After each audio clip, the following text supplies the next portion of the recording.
Hello, everyone, and welcome. Thank you all for coming. I like to thank you on behalf of Zebu for the amazing panel to get this opportunity to be with us tonight and for everyone else to join us tonight.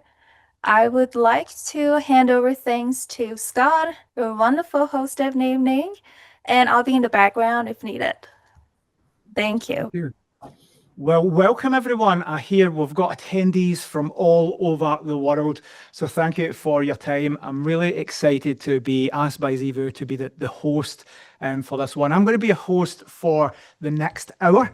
The topic is going to be the new era of direct bookings, AI, data, and guest experience. But I've got an expert panel here to keep it interesting, fun. Sounds like a dry topic, guys, but we're going to be bringing some amazing knowledge to you. I'm going to introduce them in a second. We've got some value to give you. We've got some great stuff and information to share with you about what's happening now and in the future. But guys, please put some stuff in the chat, put some questions. Hopefully we will get time at the end. So we're going to be talking about direct bookings. And it's no longer just getting a direct booking to take that commission away from the OTAs. We need to build visibility. We need to build AI into what we're doing, the AI searches that are more and more prevalent, and capturing that data, using that data, and enhancing the guest experience, and doing something that all the big OTAs can't replicate. So for hotels and short-term rentals alike, success depends on breaking down all these and adopting AI technologies and focusing on what truly drives loyalty and profitability. Thankfully, I don't need to talk about that. I'm simply a host this evening. I'm going to introduce my three amazing panelists here who are the experts. Zevu's brought them in from all over the world. I'm going to let them introduce themselves. First, over to Christine.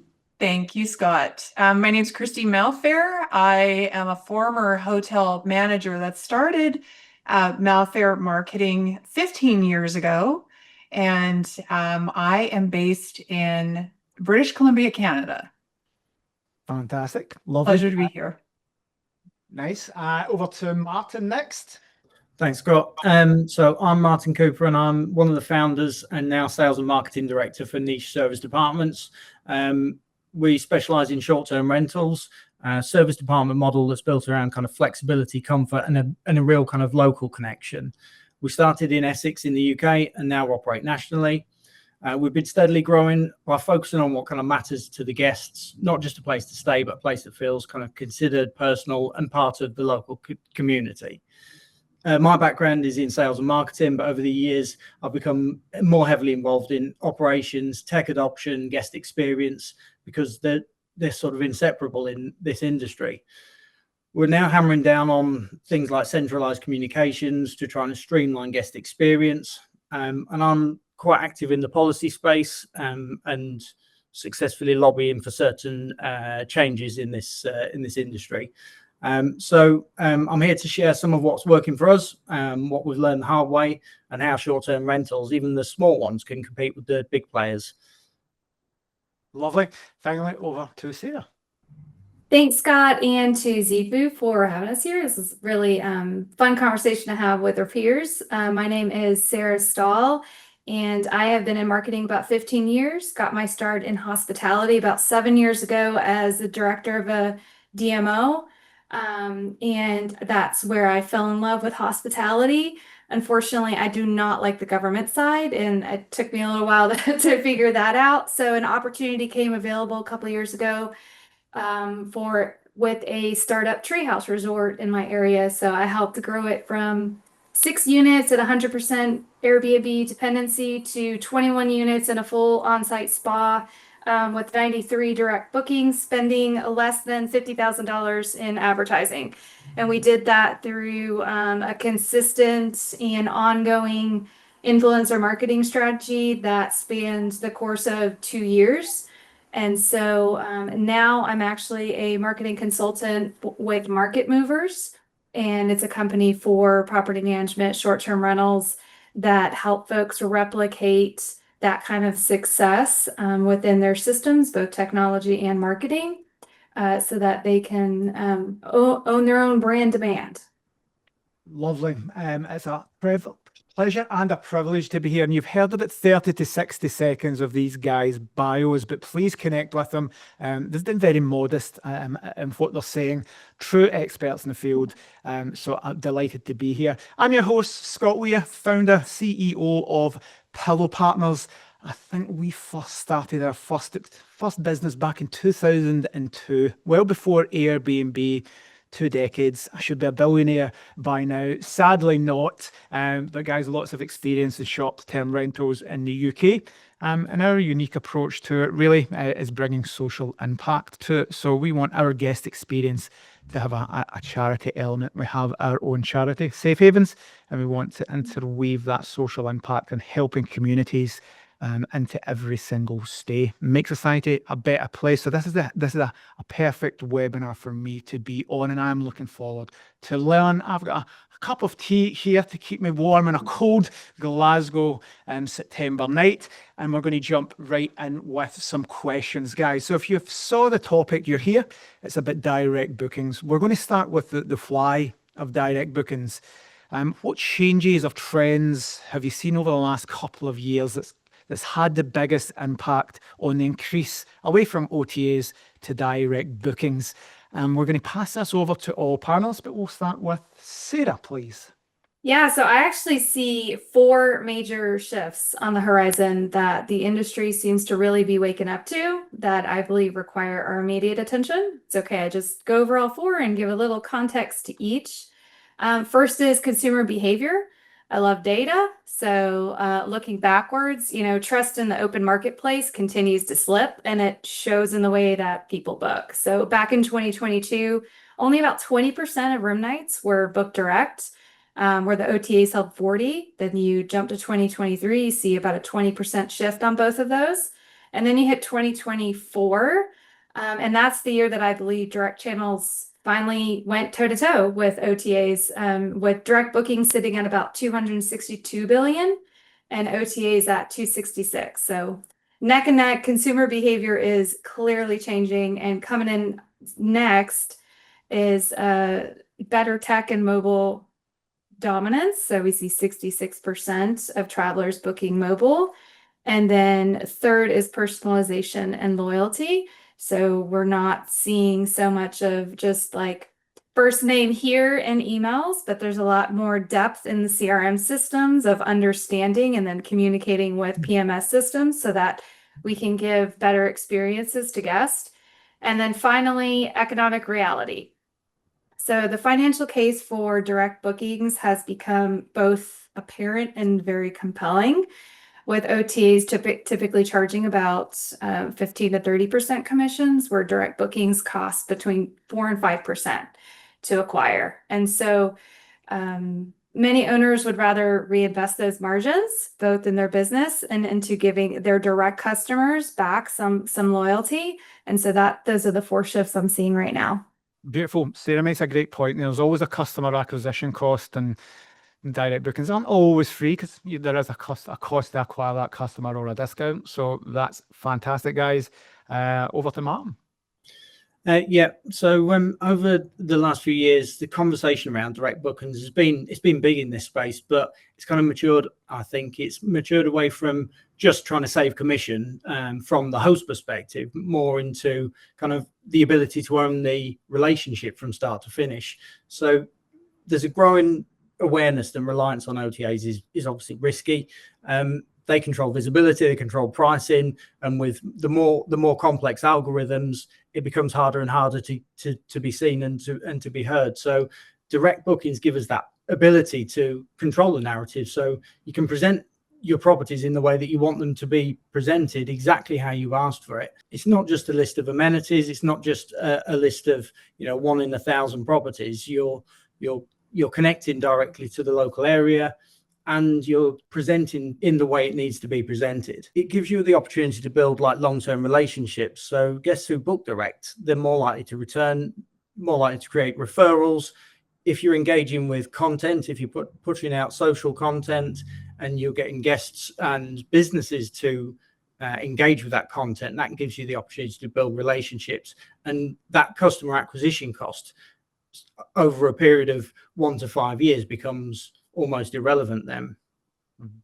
So as well as being able to advertise using the OTA channels, the ability to adapt quickly when like local and national events are happening. So the ability to change pricing quickly, use them as content tools. So you can advertise using blog posts for specific events locally or for things like construction activities. So we use our direct booking platform to educate guests about local events. So we can offer tailored packages, share updates on property improvements or developments that's going on. And you just can't do that through the OTA channels. Fantastic. And final thoughts on how the direct booking trends have changed. Over to you, Christine. Well, I'll start with the not so great news. The OTAs, I think, largely have been biting pieces of market share. And I know that there's a lot of very positive indicators for direct bookings to increase. I know Skift last year came out with a projection that direct was going to eclipse the OTAs by 2030. That created quite a buzz. Everybody was quite excited about that. How do we get that done? Largely AI has made that a possibility. But the OTAs, and this is where for some time, when I was a hotel manager, we just, you listed there for what we called the billboard effect once upon a time. And the billboard effect now has become a loyalty effect. It's become like all these other things. And so what the OTAs have been really doing is not just offering the shop by price model that they have, but they're also really digging deep into loyalty. And I think that whenever they do things like that, we look at, okay, well, that's what we need to do as well. And we need to, I have an acronym called ABC. Once upon a time in sales, it used to always be closing. In the marketing world, it is always be converting. And so it is really about trying to get those guests who, if you've leveraged the billboard effect, got the guest once, do your best. Throw everything you can at getting that relationship to be direct. And I think that the tools and the activities and the, as Sarah said, the consumer behavior shift is really leading into that being a reality for independent hotels. And, when we think about what leaves our country, what leaves our communities in terms of OTA commissions. When we talk about community enrichment, which I think, at the top of this call, we talked about that. But if 25% of every night stay that you have, and you have 50+% of your revenue is coming from the OTAs, that is a huge amount of money out of your community. And often we don't think about these things. We think about the pocketbook implications and not a global. So to answer your question, there are a lot of, I think it's a prime time for independent hoteliers and independent properties in the age of AI for direct bookings. But we've got to do what the OTAs, we have to follow their lead in loyalty, and we have to also do what they can't. And it's great you've said that, because you've actually answered part of the next question, because the next point I wanted to put to the panel was about competing with the titans, these multi-billion-pound companies. How can smaller operators, maybe getting a direct booking website, loyalty programs, how can we compete with the large OTAs? They're all there, price, creating all these special offers.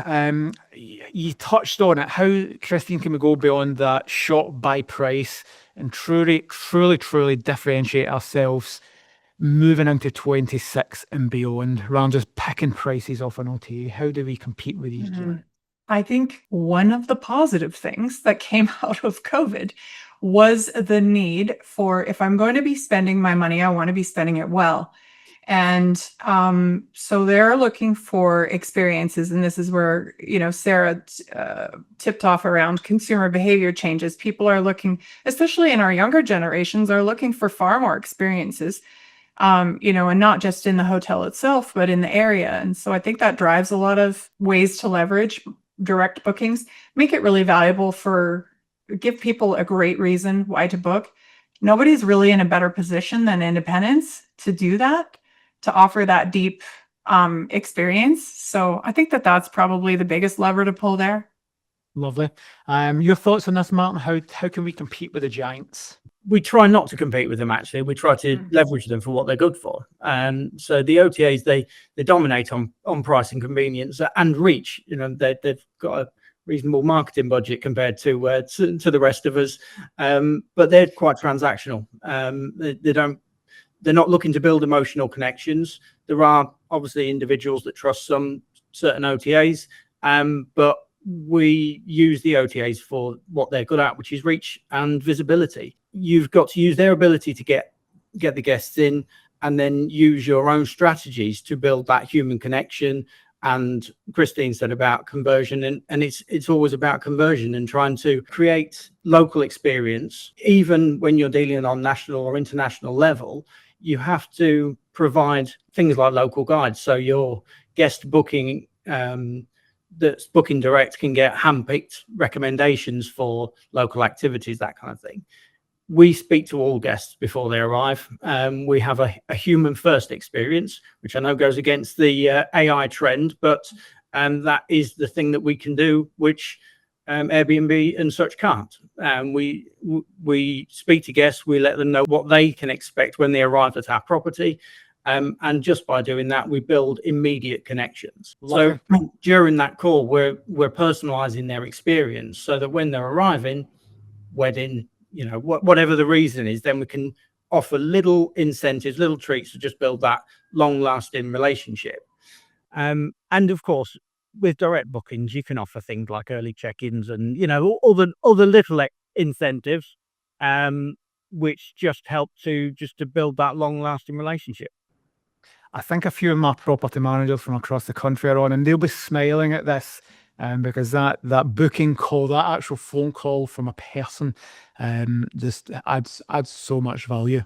Right, we've spoken about OTAs, these big giants. We'll let Sarah focus on tech, and some of you will be aware of the term the tech stack, the things that we layer into our business above and beyond the accommodation aspect.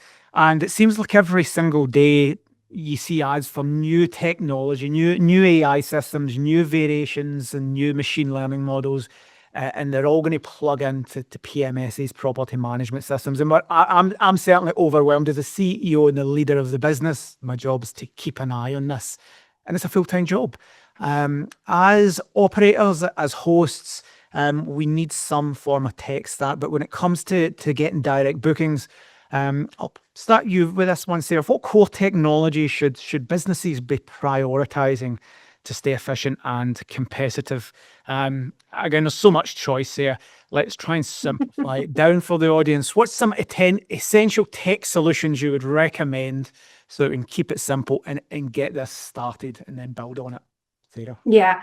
So I'm going to address the elephant in the room that you just brought us, and it's the challenge of tech. It's almost like we're just so bloated with technology in our systems. And so I actually see that there's a simple answer, and that's that tech should feel invisible to the guest and simple to the owner and the team. So if it feels like a second job, that's your indication that you either have the wrong tech or you have too much tech that is not communicating with each other. So while I don't think that this is the time to get into all the different solutions, I think that that's something if someone wants to connect with me over, I'm happy to have a deeper conversation. But it really, especially in the short-term rental space, you don't need 20 systems to win. The key is a clean booking flow, a system that syncs well with operations, and a CRM to track your repeat guests and deliver personalization at scale. And that's it. That's where I would say start. A lot of those, as you mentioned, integrate well with AI. So I would say that's secondary to making sure your foundation is core, as long as you know that there's the ability to start bringing in. So one key thing that I always look at is an open API. So we were actually limited at our property with what softwares were even available because we wanted to make sure everything was speaking so tightly, and we could get any question answered regardless of what system it was held on. because they were all interconnected with an API. So I feel like understanding that and then building the strong foundation across the team, and then building off of it when you're comfortable with how the foundation is functional. Do the basics well is what I'm hearing. And I might be guilty of trying to jump away and do fancy stuff and, you know, set new market trends, but doing There's always time for fancy. there is there's- Later. there's people not getting back to their emails or answering phone calls or doing Yeah. the messages fast enough that what. So the Yeah. basic well is a foundation and add on. And that, oh, sorry, I was just gonna add one more thing, that but that's why there's the shift towards company like a Fixify. Not sure if you're familiar with that one or not, but they're actually the middleman, because owners and operators are getting burned out and tired. They don't have the time to sit through sales calls, and they need to understand what technology solves their solution the best. And so it's an interesting shift that's happening to remove the salesperson. Cool, great insights. Martin or Christine, do you just want to jump in before we move on? So I think just to back up what Sarah said, really, I think there are so many tech solutions out there at the moment, and like you said, Scott, one's being thrown at you every single day at the minute. That's why I would be focusing on getting the right systems, simple, have them talking to each other again, like Sarah's mentioned. Don't chase the shiny objects, because there are there are so many of them available. But if you find a tool that solves a real problem, works with your business and works with the ability to scale, and is invisible to the guest, I think that's number one. Number two is, if you are integrating the system, I would make sure that your team actually use it, because change is difficult, and especially at the rate of change that we're all experiencing right now, that is a big part of it. So that would be one thing I'd be considering. So rolling it out as a test model across your team as well. Lovely. Final thoughts on this, Christine? Yeah, the tech is such a big, there's just so many sort of subtopics to cover, right? You can talk onboarding and adoption and training and where to get your team involved. And there's just so many areas, but specific to marketing, specific to direct bookings. I think that obviously have a good booking flow, as Sarah said, make it easy, friction free. I love that Martin's team calls personally. That is an area that could be easily replaced by technology, but if it doesn't suit the brand and the service and those starting points that you want to create a connection, that's not a good place to replace it. So it needs to make sense. What does it feel like? What is the soul of your brand? And how do you serve your guests best? If it's a lower value and it can be replaced by technology, by all means. But I think one aside from the booking flow is a CRM, because a good CRM is going to tell you a lot, used well, is going to tell you a lot about your guests. It's going to give you a great opportunity of capturing those direct bookings. So instead of defaulting, you see your pace report or your occupancy slip, instead of defaulting, I'll throw up an OTA promotion. The first place you should turn to is your CRM. Who knows us, loves us, and already likes us, and would want to return? Let's talk to those folks. Beautiful. All three of the panelists there, although we're talking about tech, answered the question with the word guest. So let's go back to guests. Let's take a guest-centric approach to this, because there's technology that automates AI, but it is all about guests, and we spoke about guest experience. So for the host operators out there, we've built our own website. People are going to visit it. We can capture those details. How do we take that visitor, that anonymous person we don't know, and take them into a loyal repeat booker, and give them that digital experience, personalize it as Martin says, get them booking your property and being a brand advocate? I'll start with Martin for this one, please. Well, firstly, you've got to get people to your website in the first place, and that can be challenging, especially, as we say, competing with some big channels. For us, it's a careful, consistent, repeat mix of blog content, curated to local events, local construction, if you're targeting, say, contractor stays, and some cues in your online listings with some of the OTAs, but of course, being careful not to fall foul of any rules and regulations, and email and social marketing campaigns. But a website alone won't convert. You've got to guide the visitor from kind of curiosity to commitment. So we need them to book. So we kind of treat the website like a concierge desk. So you've got your agents. So there's a WhatsApp integration, or there's an AI chat facility for that kind of quick answer to try to stop the drop-offs. Very clearly signposted pathways as to how to go from A to booking, because as Christine said, it needs to be as easy, frictionless as possible to get that booking. I don't know the exact ratio of people that would not book if they couldn't book it on a mobile, for example, on a website, but I imagine it was pretty high. But within the website, it's about kind of trust signals, so real reviews, and that might even mean publishing reviews that aren't 5 stars, because the ones that aren't 5 stars tend to be more believable. Don't get many of them, of course, but they do happen. And local photos, so providing up-to-date, again, mention local events. So within the listings, if you've got photos from a recent event or an upcoming event, that will help just to build trust in your platform. And you've got to keep them up to date, so property and local photos up to date, so that the expectation is set from the moment of booking. So, I mean, we can also track what pages the guests visit most, and we can actually tailor our follow-up emails accordingly. So if we see people are regularly visiting a family-friendly place in a certain town, then we could tailor our future marketing, blog activity, social content, or email marketing to that specific type of event, or family-friendly activities, for example. Lovely. Sarah, thoughts on telling a visitor and to a loyal guest?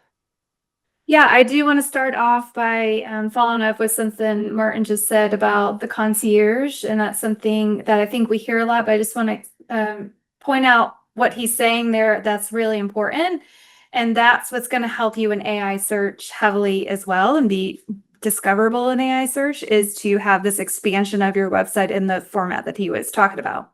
So speaking of websites, we really like to say, and we hear it a lot, that a website is a guest's first impression, but let's be honest, it's really not. More often what happens is that first touch point happens on social media.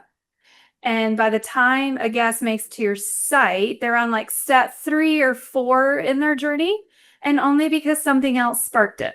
A social post, somebody else talked about it, someone shared something about it, something else sparked that first impression that you actually probably didn't even have a lot to do with. So here's what I'm seeing is the most effective direct booking track, and what it looks like today. And it's just 3 steps. A property that partners with creators consistently.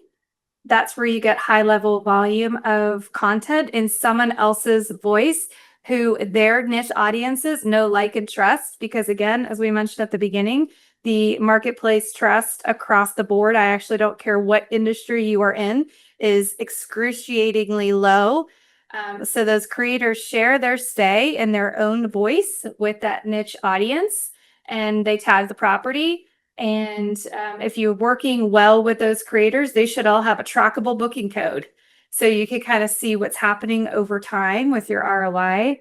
And then a curious guest clicks through and they check out either they start with the social profile, and they kind of check out what's going on social media, and then they get to your website. So now we're at like step 3 or 4.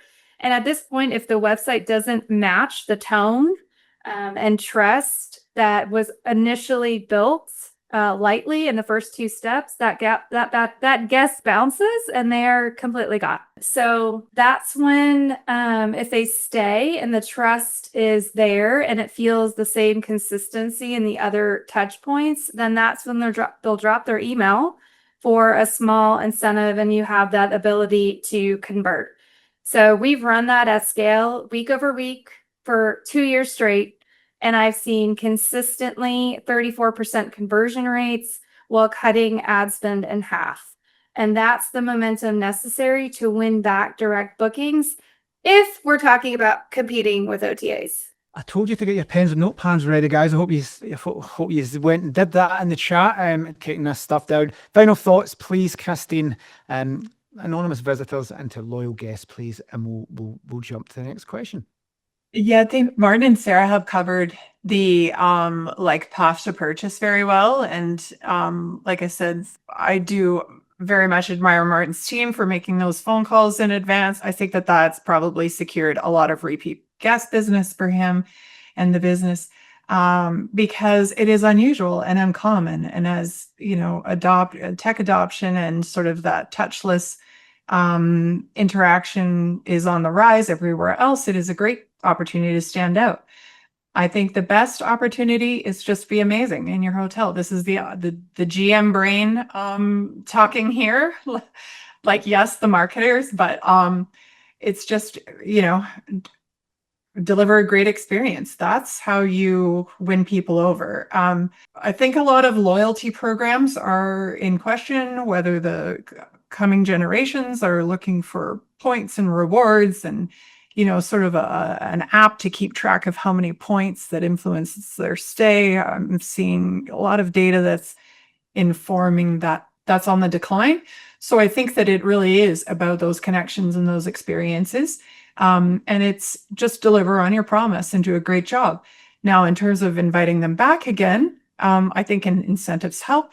I think understanding preferences help, and certainly personalization and making it easy. And it's great points. I'm going on honeymoon just before Christmas for 5 weeks, and I want to give these guests, I want to give the hosts that we book through when we're going to Cape Verde direct bookings, and we take it off platform, find them, do the things Martin said, find their website, and there was 5 of the 10 we decided to still book through the OTA. The trust wasn't there. We didn't feel comfortable with the website or social media.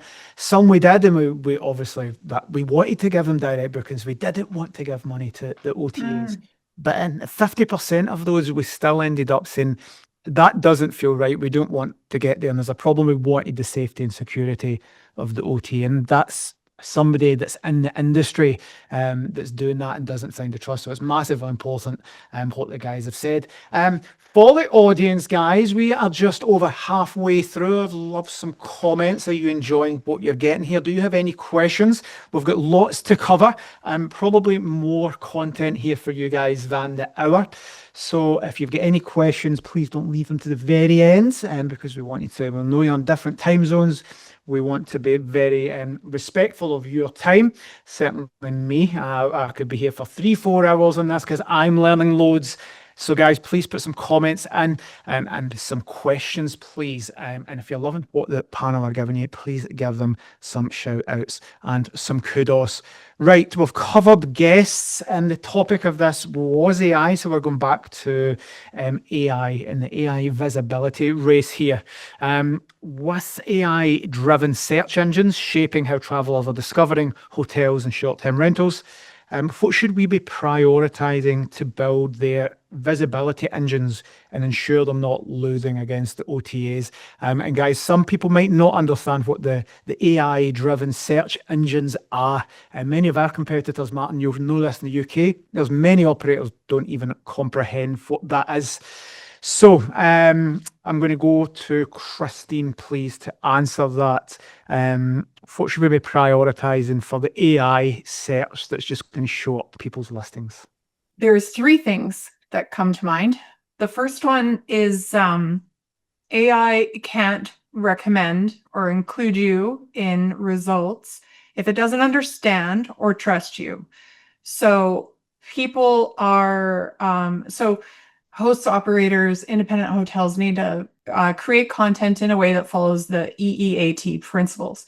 And these are principles that were created by Google in 2014, so they aren't new. They were designed for search engine optimization, but now leveled up in terms of AI search. And AI search is anything from the 0-click searches that are happening now with AI overviews, ChatGPT, anything you're putting into some form of agent. So the content that you want to prioritize there, I give them 4 personas so people can understand, because I find talking to folks, they're like EEAT. Okay, so that stands for expertise, experience, authority, and trustworthiness.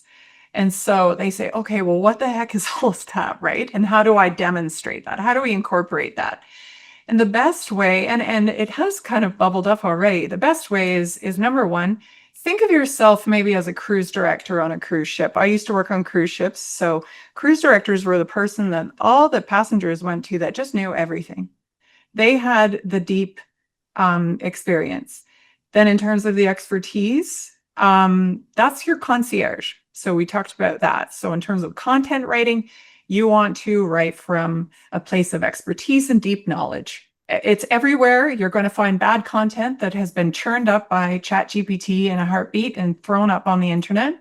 And what you want to do as operators is go deeper, take the insights that you know and incorporate that into your content. There's ways of working with pages that already exist in your website and building new ones. Blog posts, articles include EEAT in social as well.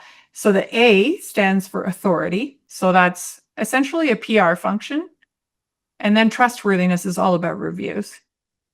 So that's sort of the 4 principles there. That the second way is prioritizing. So that's an internal function of marketing, taking care of the content that you own in social media, your website and so on, your email marketing.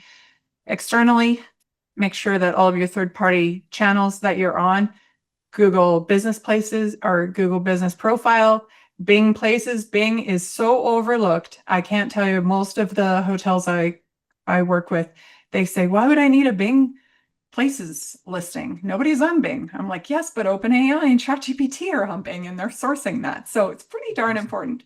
And there's really easy ways of doing that. So it's paying attention to consistency across all of your third-party partners. And for the most part, those are free.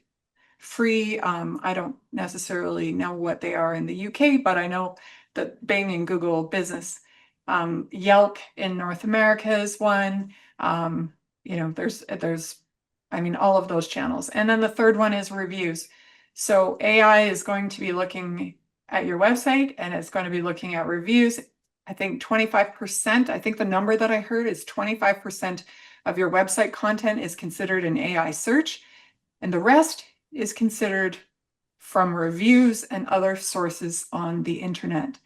And reviews, one way that I encourage clients I work with is respond to the reviews, not just get their good reviews, but respond to the reviews in a way that deepens your opportunity in AI search. So we want to move beyond well, thanks for coming and thanks for taking your time to provide the review and we hope to welcome you back next year or whatever you might say.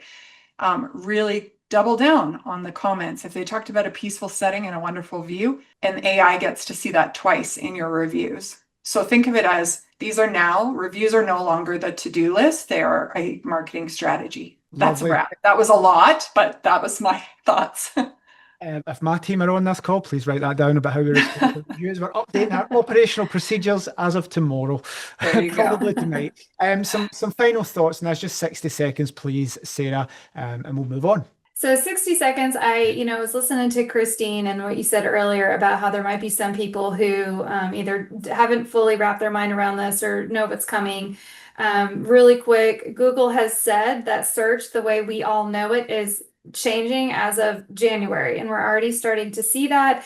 Google has an AI tab and it will completely take over. So that means all those links that you click on to go to a location are all going to be gone. So it's all going to be an AI search, and they're searching the entire internet. So a priority, and I'm a marketer saying this, PR folks are becoming the most important person in the room because they know how to get your content in other people's content at scale. And that's how, Christine mentioned only 25% of AI search is coming from your website. Well, that 75% is coming from trusted content across the internet. And that's why a PR strategy is really important. Beautiful. We've spoken about a lot of stuff, a lot of sophisticated stuff, and a lot of this sounds expensive, which is quite fine if you're a large property management company like Martin, a big hotel chain, and you've got lots of budget. But what about individual operators and smaller hosts there, guys? How do we do this on a budget to get the best value for money? Martin, please, your thoughts. Well, Christine and Sarah actually teed me up quite nicely for this one on the previous round. So, like Google Business Profile, free local, drives sort of high intent traffic to your website, backing up with reviews. Christine mentioned about the reviews and actually responding to the reviews in a way that AI picks up. Get the reviews in multiple locations. So if someone leaves a review on your Google page, get them onto another channel, Trustpilot, TripAdvisor, anywhere that you can get that that same content and same positive message replicated will just give you wider visibility. Marketing on a budget actually isn't that difficult for small operators. You just need time and attention. So you've got to produce well curated blog content. So that will be an investment to get it done well. But you can really target local activities, local development sites. One thing that worked very well for us, if you are a target for contractors stays, for example, we'd build a landing page for contractor accommodation when working on the X site in this area. That works really, really well. We've seen a big uptake in that. And again, that's not a big investment in terms of outlay or time. And so we've actually seen a really good ROI on just a very simple thank you email. Automated, great. Personalized, even better. And you can personalize, but automate them anyway. Referral links. I don't think that the kind of the point system is really a big thing. I think Christine said it was on the decline. Certainly, we don't see a huge value in that, but we do see a big value in offering targeted marketing when it comes to things like contractor business stays. So if we know that a guest has arrived on a Monday and they're staying for 4 days, we'll send them an automated email on a Thursday asking if they want to come back next week. And that actually works really well and it's free. Cool. Well, it's marketing, so we're going to head over to Sarah, and you only get 60 seconds the last time, so you can answer this one. How do we get this done on a budget, from a marketing perspective? So I keep things just really simple in my mind. That's just how I operate. And so I know people want to hear numbers. So we're gonna tackle the numbers. So think about it this way. You've got your staff, right? And so that's up to you who you want on your marketing staff. And you could go to like any salary.com type site and you can figure out what the average cost is, right, for that kind of staff member. So that gives you one major budget point for a marketing standpoint. Second is working with creators is how you're going to, if we're, kind of bringing all of this that we've been talking about together, if you're going to increase your AI visibility and you're going to do that by being in more people's content other than your own, 75% of people's content at scale, you work with creators. So in 2024, what I did as a marketing director at the Treehouse Resort is I actually cut our ad budget to a whopping $15,000 for the whole year. Because in 2023, the creator pilot program that I started was proving so well on the back end of ROI and conversions and customer acquisition costs that I was like, we don't need to keep spending too heavily on ads. So I cut to 15,000, went all into that curated PR piece that we talked about a little bit earlier. So that was the total cost. And then we actually did not lose any money for creators coming in. We set up a very specific strategy where they actually paid the clean fee and the taxes, and they came only during the weekdays, so they were not blocking up any weekend stays.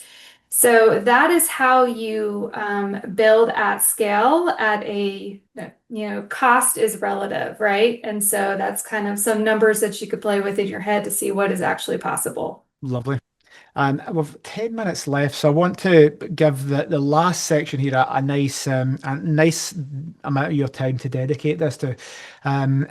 I heard a great quote from, it was a Scottish billionaire, Sir Tom Hunter. He was a billionaire, one of my first mentors in business. And I was listening to him speak, and this was before lockdown. He said a great quote: "The pace of change is the fastest it's ever been, but the slowest it will ever be." And I'll say that again, it had quite a big impact on me at the time. The pace of change is the fastest it's ever been, but the slowest it will ever be. And that's quite profound and scary because it's getting faster and faster. I made a quote for property management software 20 years ago. It was on a server. You'd come and they'd update it physically with a disk once a year, and you'd wait for your software update. And then it was twice a year, then it was quarterly. Then we went on to, hey, we're in the cloud. And if we think of how fast things are changing, it's the fastest it's ever been, but the slowest it'll ever be. So things are changing for us. So I want to look to the future, spend the last 10 minutes looking to 2026, because listen, when we look further on than that, the AI is just taking over. What's the one piece of advice the panel would give, or what's the biggest opportunity you think we should be focusing on? One actionable, implementable thing that everyone in the call and watching this can take away. And I'll just open this up and I will just go to Christine first. Just one thing they should focus on, or one big actionable tip. Ooh, narrowing down to one thing is a challenge, let me tell you. But start now. That's the first thought. Start now. Start getting your marketing ready for AI search, because the alternative is not nice. The alternative, I think, is going to be rather ugly for a number of businesses that, just are going to be left. And where are they going to? What's going to happen? OTA dependency is going to increase, and so I think it's a matter of take things into your own control and your own hands. Start with content. It doesn't have to cost a lot. And I love that Martin and Sarah both said that, because this is really, it's more about time and intention than it is about cost. So that would be my take, is just start now with any of the tips that you've heard here today regarding how to, leverage new AI search, because you want to be there. And it reminds me of all the big case studies you get in degrees and MBAs about how Blockbuster didn't adopt this technology and Kodak didn't adopt it. It wouldn't just be small businesses, I wouldn't think, Christine. It won't just be individual operators that are too late for this. I suspect there's some bigger players, some billion-pound companies that will be behind the times, and us as small operators and even individual hosts can actually leapfrog the visibility of these big companies by doing exactly what you say and working on it now. And that's quite encouraging. We can beat billion-pound companies by just doing things before them. I'll just add one thing to that is an extra note of encouragement, is that once upon a time in marketing, you used to have to, you were aspiring to be number one on it, on Google. We all got the 100 emails that said, I'll put you on first page of Google.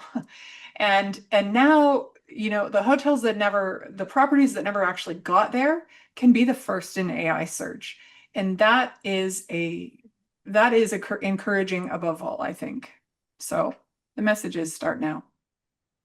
Amazing. We'll just jump to Sarah next, because she's on my screen. Biggest thing that you should implement, one big thing to focus on, one thing to take away from this session. I'm totally with Christine, not only because I like her, but I think she's smart and she's right on. And I'm going to go back and tackle this a little bit differently. So she brought up a really powerful stat that I think should stick with all of us, and that 70% of the content that AI is using to promote you actually is not coming from your source. So, whether that is if you go the creator, influencer marketing content route, or if you want to start with a more specific PR, get your content in mass scale route, either of those would be okay, like first step. But I agree, you have to start now. And that's something Christine and I have talked about before, is like, it is an exciting time. that while if you're not visible in AI, you will not be found. That's going to open up the playing field really in a very interesting way. I mean, we're already seeing in the AI search results already that people are finding places they never even heard of, brands they never knew about. So we're already seeing it happen with the boutique and the smaller short-term rental spaces. And it is exciting, and you have to start now. Definitely. And I saw trends, you guys will know more than me, but it was like, well, I'm going to search my direct booking or my OTA, but people are just saying, I want a trip. I would have fired it from home. I want to go to Cape Verde. I want to tour all the islands. That's fantastic. Would you like me to make a personalized plan? I want to take my 3 dogs. Would you like me to find the 3 highest rated dog courier companies that would transport your dog to the Cape Verde Islands? And I'm like, well, yes. There you go. And this big personalized plan, which would be a personal assistant. Martin spoke about people booking contractor bookings. Well, we were always trying to get through the gatekeepers to try and get the people that were booking the contractor bookings and the executive bookings. But you're just going to say it into a phone, and something's going to come up. So it might as well be us. Last few minutes we've got, Martin, please, I'd love to hear your thoughts. What's a big implementable thing, one big thing to focus on, or an action everyone can do moving into 2026 and beyond? In line with what Sarah and Christine have said, absolutely 100% learn the ins and outs of how you can be affected by AI. Over and above that, what I still see the biggest opportunity is in having a specific strategy for converting bookings into direct. So you've got to get visibility, you've got to get seen, but you need to get these guests converted into your own channels. So build a process, future-proof your business by building a process and sticking to it every single day. It's not just convert one guest and then job's done. You've got to do it every single day. We've calculated that for every 5% increase in direct bookings, it has approximately 1% improvement in net profit to the host, which is a big number. So the businesses that will thrive in 2026, they won't necessarily be the ones with the biggest budgets, but they'll be the ones that know their guests best, use the right tools best, and repeatedly act on the knowledge that they have. Fantastic. Guys, I've got double the amount of questions that I got through here. I want to always be respectful of people's times. We've signed up for an hour. I personally wanted to thank Sarah, Martin and Christine. I'm going to get this recording and I'm going to play it back to our team. I've learned so much. So I wanted to say thank you, and to the team at Zeevou for organising this and bringing us together to give you the value. I'll hand back to Silva there, and I'll let her close things off, guys, with a couple of minutes to spare. And she's put a little survey in the chat, guys, so please fill that out, give the feedback to the guys. Silva, if you wanted to say something, if not, I will close things off. Thank you, Scott. Thanks, everyone. Thank you to our panel for sharing such valuable insights, and thank you all for joining us. We hope you found the session really useful and inspiring. And on behalf of Zeevou, it's been a pleasure for us to host you, and we welcome you for our future events. And I will be in touch with the panel, and I'll share everything you guys might need. I will share it with you. And thank you, Scott. Thank you, everyone. Thank you, Sarah. everyone. Thank you, Martin. Thank you. Bye, guys. Thank you very much. I'll see you next time. Pleasure, Martin.